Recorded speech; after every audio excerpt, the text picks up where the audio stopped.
Hello everyone, welcome to my channel maths vibes. आज हम discuss करेंगे CSIR नेट दिसंबर 2023 का पार्शियल डिफरेंशियल इक्वेशन का क्वेश्चन है। पार्ट बी में पूछा गया क्वेश्चन आईडी है 704043। The following partial differential equation, हमें पार्शियल डिफरेंशियल इक्वेशन गिवन है x square curly two u by curly x square minus 2xy curly two u by curly x curly y minus 3y square curly two u by curly Y square plus curly u by curly x minus curly u by curly y is equals to 0। हमें बताना है कि ये partial differential equation elliptic, parabolic, hyperbolic किस condition पे होगी। R की value कितनी गिवन है एक्स स्क्वायर, एस की value minus 2xy and T की value minus 3y square. So formula क्या होता है S square minus 4RT, so minus 2xy whole square minus 4x square minus 3y square, 4x square y square plus 12x square y square overall 16x square y square या s square minus 4RT क्या हुआ 4xy का whole square. xy का whole square है तो if x Y अगर हमारा non zero हुआ तो एस स्क्वायर माइनस 4RT हमारा पॉजिटिव होगा। पॉजिटिव होगा तो हाइपरबोलिक। अब हम चेक करते हैं नेक्स्ट इलिप्टिक ये हमारा पॉसिबल ही नहीं है क्योंकि ये वैल्यू कभी भी लेस देन जीरो नहीं होगी क्योंकि स्क्वायर है, या तो जीरो होगी या देन जीरो होगी। तो इलिप्टिक तो ये किसी भी केस में नहीं बनेगा। First option discard. Second, x y belongs to R square, x भी पॉजिटिव है वाई भी पॉजिटिव है। एक्स और वाई अगर दोनों पॉजिटिव हो गए तो ओवरऑल वैल्यू पॉजिटिव बनेगी, हाइपरबोला बनेगी। डिस्कार्ड हो गया। थर्ड ऑप्शन है अगर एक्स वाई नॉन जीरो हो तो हाइपरबोलिक बनेगी। थर्ड ऑप्शन हमारा करेक्ट हो जाएगा। नेक्स्ट जो क्वेश्चन हम डिस्कस कर रहे हैं ये हमारा LPP का क्वेश्चन है। Consider the linear programming problem maximize z is equals to 3x plus 4y subject to x plus y less than equals to 12, 2x plus 3y less than equals to 30 and x plus 4y less than equals to 36. X is positive and y is positive. Then the optimal solution of the given problem is, हमें 4 points given है उसमें से हमें बताना है कि कौन सा सोल्यूशन ऑप्टिमल सोल्यूशन होगा।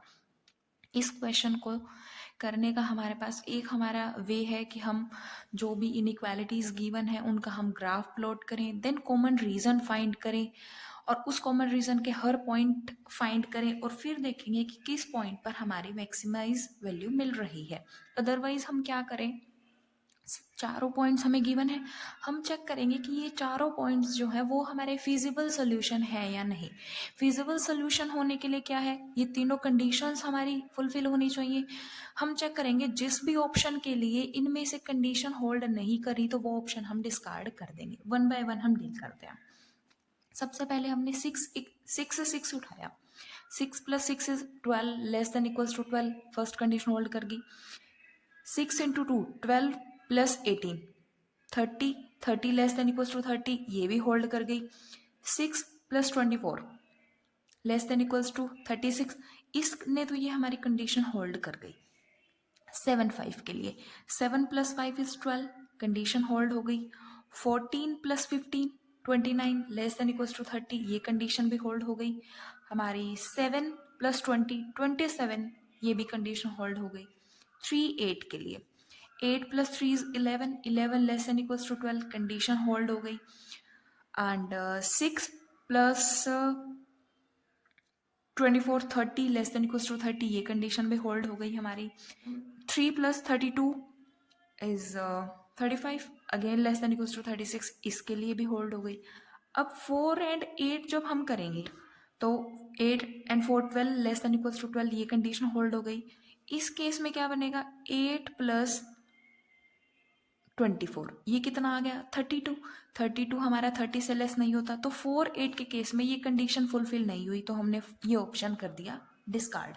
अब हम देखते हैं ये तीनों पॉइंट्स हमारे कंडीशन सेटिस्फाई कर रहे हैं, ये हमारे फिजिबल सोल्यूशन है। तो अब डायरेक्टली हमें क्या करना है, इन्हीं पॉइंट्स पे वैल्यू चेक करनी है कि किस पॉइंट के लिए मैक्सिमम आ रही है। सबसे पहले 6 6 के लिए तो z की वैल्यू क्या आ रही है 3 इंटू 6 प्लस 4 इंटू 6 42 एंड 7 5 के लिए z की वैल्यू आ रही है 3 into 7 plus 4 into 5 41 and 3 and 8 के लिए 3 into 3 plus 8 into 4 9 plus 32 is 41। तीनों में से किस पॉइंट के लिए मैक्सिमम आ रही है 6 के लिए, तो यही हमारा आंसर हो जाएगा। नेक्स्ट क्वेश्चन हम डिस्कस करेंगे, वो क्वेश्चन आईडी है 704044। ये भी पार्ट बी में ही पूछा गया और पार्शियल डिफरेंशियल इक्वेशन का ही है। इसमें हमें क्या है, कोशी प्रॉब्लम दी गई है, वेव इक्वेशन है।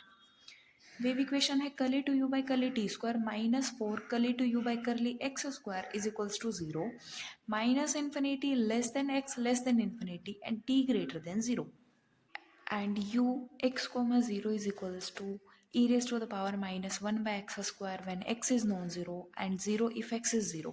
ये होता है हमारा f of x। curly to u by curly t at x 0 is equals to x e raised to the power minus x square where x belongs to r। ये होता है हमारा g of x।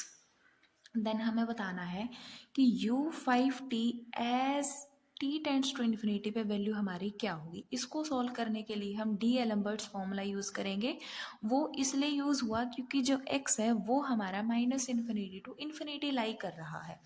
फॉर्मूला होता है u x t is equals to half f of x plus c t plus f of x minus c t plus 1/2c integration x minus c t to x plus c t g of y dy।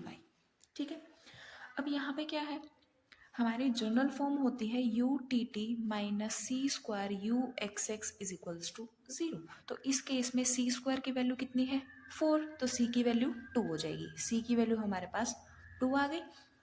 फॉर्मूले में हम put करते हैं u of x comma t half of f of x plus 2t plus f of x minus 2t plus 1/4 x minus 2t to x plus 2t and y e raise to the power minus y square dy। ये हमने gy की वैल्यू put कर ली।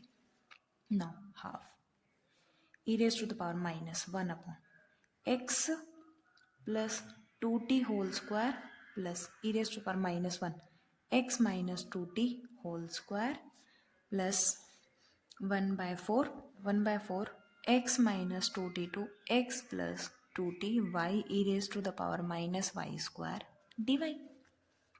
अब हम एक बार इसको solve करते हैं। इसके लिए हम क्या करें कि y स्क्वायर को हमने t कंसीडर किया, so 2y dy is equals to dt, then y dy is equals to y dy is dt by 2। तो लिमिट क्या, जब y हमारा x माइनस 2t है तो t कितना हो जाएगा x minus 2t whole square. Similarly limit हमारी यहाँ भी चेंज हो जाएगी। ओवरऑल क्या हुआ, half e raise to power minus 1 upon x plus 2t whole square plus e raise to the power minus 1 upon x plus 2t whole square plus 1/4। Limit क्या change हो गई, x minus 2t whole square x plus 2t whole square e raise to the power minus t dt by 2। ये हो जाएगा हमारा। अब हमने क्या किया, half of e raise to power minus 1 upon x plus 2t whole square plus e raise to power minus x plus 2t whole square plus 1/8। Integration क्या हो जाएगा, e raise to the power minus t by minus 1। तो ये minus हमने बाहर निकाल लिया, x minus 2t x plus 2t। ठीक है, नाउ होल स्क्वायर। अब हमने क्या किया, u ऑफ 5t निकाल रहे हैं हम। 5t क्या आ जाएगा, half of e raise to power minus 1 upon 5 plus 2t whole square plus e raise to power minus 1 upon 5 plus 2t का होल स्क्वायर and minus 1/8